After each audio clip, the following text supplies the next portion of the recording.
Jeff Mason remembers those days well. He used to be chief of the White House Correspondents Association and covers the White House for Reuters. Hey, it's good to see you, my friend. Thank you. You and I were there, I think, at that press conference. It's been a while. Yeah.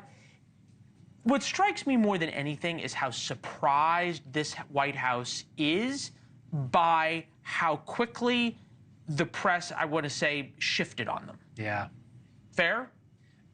Yes. I mean, in terms of the shift being really intense and really robust questioning about the president's health, because they've spent months, if not years, sort of batting away those types of questions as irrelevant or unfair or not appropriate.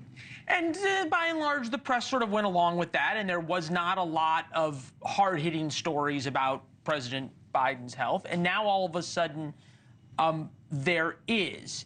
And there's a lot of anger by the left. MSNBC's Lawrence O'Donnell. Take a listen. If you saw any of the White House press briefing today, it was the White House press corps, many of them, at their absolute worst in the way they approached Press Secretary Karine Jeanpierre, who was trying to be responsive to medical questions where there were limitations on what she could say. Which is interesting because it's very different than what Lawrence O'Donnell said back during Trump's time. This is in 2020 when Trump had COVID. How many times will Trump's doctor, who's actually not an MD, have to change his statements, referring to the press conference we showed at the top of this? If the White House wanted to put out President Biden's doctors to talk freely and openly, there's nothing preventing them from that, right?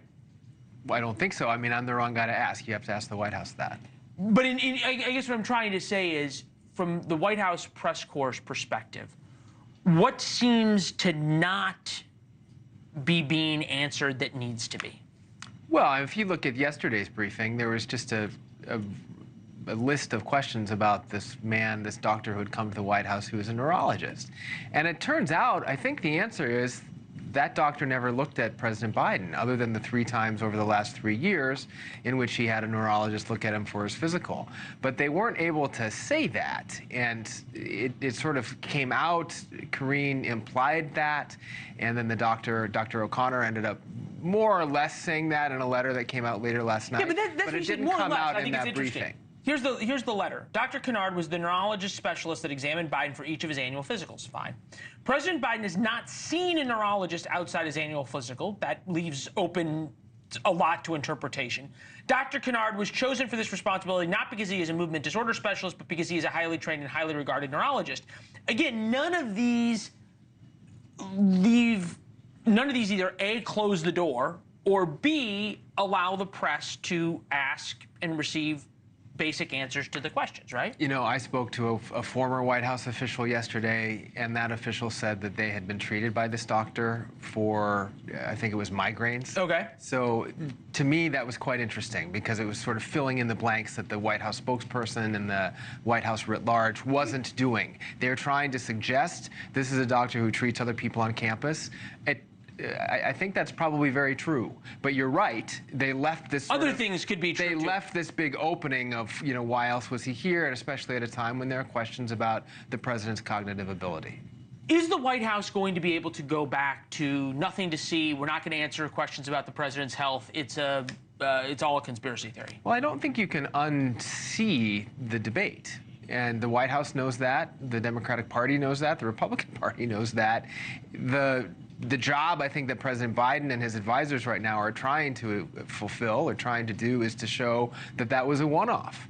And that's hard. That's hard to do because they don't put President Biden out for super regular press conferences or super regular opportunities where he has to think on his feet the way he did the night of that debate. He is doing a press conference this week. I was going to say Thursday. We'll see how that goes. We saw how the George Stephanopoulos interview went, but yeah, those are unusual. You got a question for him on Thursday? Yeah, absolutely. You going to tell us what it is? No, sir. All right. Good to see you, my friend. You too. Thank you. Thanks for watching. Go to joinnn.com to find NewsNation on your television provider. And don't forget to click the red subscribe button below to get more of NewsNation's fact-driven, unbiased coverage.